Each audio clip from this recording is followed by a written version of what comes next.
Con 4 minutos en la tarde, Luis José y Chávez. Después de las elecciones del 2012, cuando surgen los conflictos que sacudieron al Partido Revolucionario Dominicano y prácticamente se creó una situación de orfandad en términos de la existencia de una oposición política al gobierno del Partido de la Liberación Dominicana, mucha gente en el país, incluyéndome a mí, probablemente tenía la idea de que no existía en la República Dominicana una fuerza de oposición que hiciera el papel de contrapeso necesario para que el gobierno sintiera que debía realmente actuar de acuerdo a la moderación que demanda el ejercicio democrático.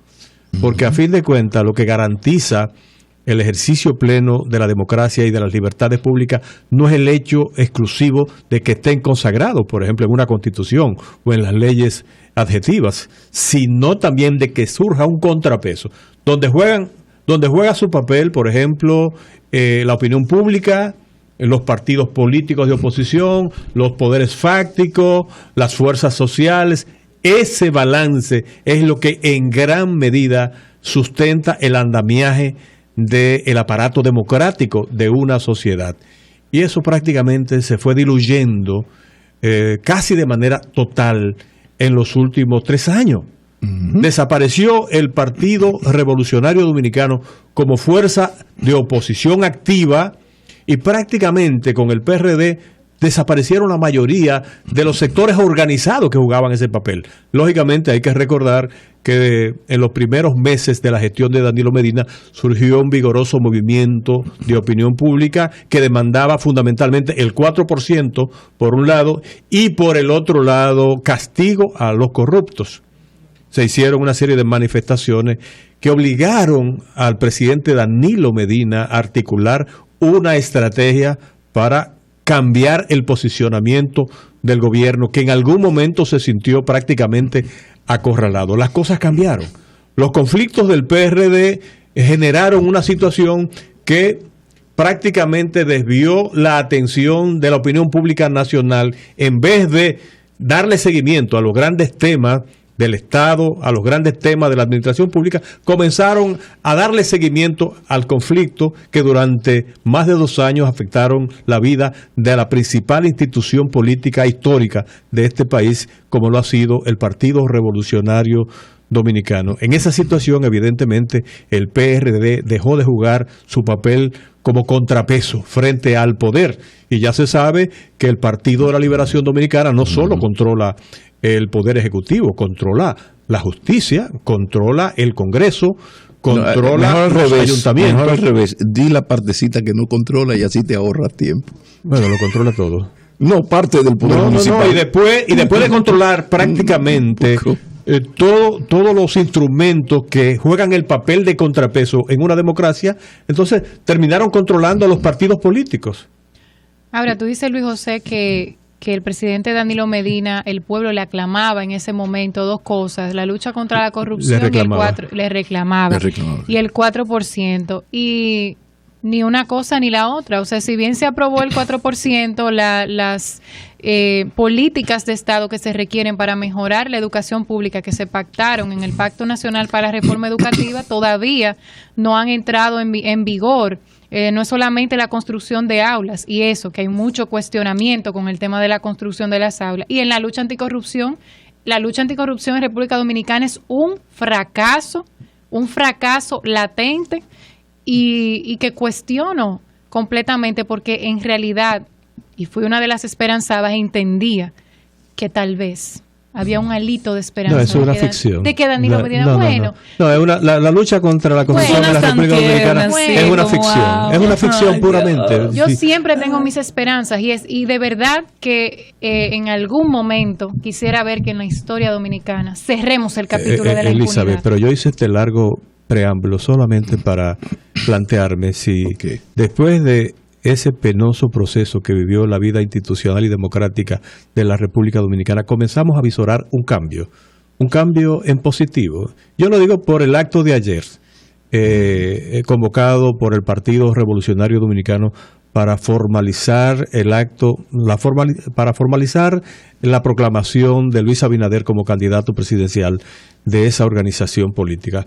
Y lo digo no por el hecho de que el Palacio de los Deportes estuviera lleno de bote en bote, no por el hecho de que ese evento se organizara con bastante orden, negando un poco la tradición del Partido Revolucionario Dominicano en ese tipo de actividades. Que era grande en eso. Sino también por el entusiasmo, yo estuve presente, por el entusiasmo que yo percibí en ese núcleo de personas congregadas en un lugar de la capital. O sea, yo sentí que ese colectivo humano representado en el Palacio de los Deportes expresaba un sentimiento, expresaba una esperanza que no se percibía, por ejemplo, en las fuerzas políticas de oposición en estos últimos 3 años. Aparentemente, y eso hay que celebrarlo, está surgiendo una fuerza política que podría jugar un importante papel de contrapeso y que inclusive, con todas las razones, podría realmente proyectar la posibilidad de que el Partido de la Liberación Dominicana tenga una competencia real en las elecciones del próximo 2016. Luis José, ese es el gran desafío de lo que ahora se llama el PRM. ¿Será el PRM algo nuevo? ¿No es el PRM más de lo mismo? A pesar de que un altísimo porcentaje de sus miembros son antiguos PRDistas, algunos participantes de los gobiernos del PRD. Yo creo que el trabajo, y ahí me refiero más a Luis Abinader y a su equipo y al equipo menos contaminado de Luis Abinader, que en esto hay de todo como en botica. Pero yo creo que el objetivo, el gran desafío de Luis Abinader y del PRD, de qué manera yo le presento a este electorado dominicano una propuesta que de verdad ellos asuman como nueva, asuman como que este es un partido que ha superado los escollos del pasado, porque Elizabeth, hablabas de corrupción, pero aquí hay un problema serio con esto de la corrupción, y es que aquí nos hemos montado un sistema político empresarial corrupto. Entonces hay formas peores, mejores, más disimuladas, no disimuladas, pero mientras tengamos la dinámica, y tú recordarás, porque la viste, la entrevista que las entrevistas que le hice a Abinader, que yo insistía mucho en la parte de la financiación, porque no hay que estudiar en Harvard. El campesino dominicano lo dice mejor que cualquier doctor en política. El que paga, manda. El que paga, manda. Entonces, mientras aquí no se rompa el pececito que se muerde la cola con esto de, por ejemplo, yo quiero ser síndico de Baní. Bueno, necesito dinero. Bueno, a quien me dé el dinero para yo hacer mi candidatura, yo tengo luego que responderle. Yo no puedo privar en muy pulcro y muy serio. Y por eso. Entonces, esa dinámica, ¿de qué manera se rompe? Bueno, no queremos aquí hacer revolución. Personalmente yo soy de los que creen que hay que llegar a la democracia para hacer una revolución, que no se llega a la democracia por revolución, eso no ha dado resultados, ¿no? Ahora, si yo creo que las cosas se pueden mejorar, ¿de qué forma? Que no salga tan caro, no el ser honesto, como dice Sabina, sino que no salga tan caro la actividad política. Pero fíjate cómo la partidocracia casi toda le huye como el diablo a la cruz a tú abaratar el ejercicio de la política, porque esto, yo insisto en la parte sistémica, no es que aquí están los malos. Por ejemplo, ahora el cuco es el PLD y los PLDistas son no, es que y hay los un otros sistema de complicidades. No, porque además esto es un cambalache. Entonces este sistema hay que ir modificándolo y analizarlo como sistema, no como casos específicos. Por eso yo insisto, Pablo, en la transparentar los fondos que reciben los partidos políticos, en que en la ley de partidos se debe incluir la transparencia como el eje fundamental de esa ley, de dónde se reciben los fondos, quiénes están aportando, porque a quienes te aporten son los intereses que tú vas a representar. Y el que tú representes intereses no es malo,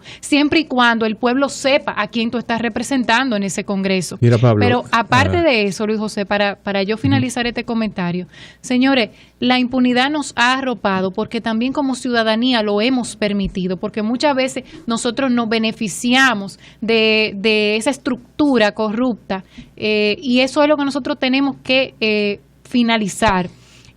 Que finalizo aquí diciendo que entiendo que mientras más barata sea el hacer política, vamos a tener mayores oportunidades, inclusive para la juventud. No puede ser que para uno iniciar una candidatura tenga que buscar 20 y 30 millones de pesos. ¿Qué quiere decir eso? Que el sector juventud nunca va a estar representado en el Congreso Nacional, a menos que sea hijo de fulano o fulana de tal. Entonces, esa parte también la regularía la ley de partido político en la República Dominicana, si se hiciera de la manera correcta. Por eso a mí no me preocupa mucho, como a Pablo, por ejemplo, el hecho de negar el pasado absolutamente. Una nueva organización política se puede constituir y se puede consolidar con lo mejor de lo nuevo y lo mejor de lo viejo. Yo creo que hay ejemplos, hay conductas, hay prácticas del pasado que bien merecen ser levantadas por cualquier proyecto político nuevo. Por ejemplo, en el caso del PRD, yo reivindicaría la conducta del doctor José Francisco Peña Gómez, la conducta diáfana. El funcionario público que ejerciendo, por ejemplo, la sindicatura del Distrito Nacional se jactaba de decir que de cada peso que recibió el ayuntamiento invirtió 88 centavos. O sea, cosa que ahora ni siquiera se puede invertir, por ejemplo, esa proporción. Ahora no es que se gasta,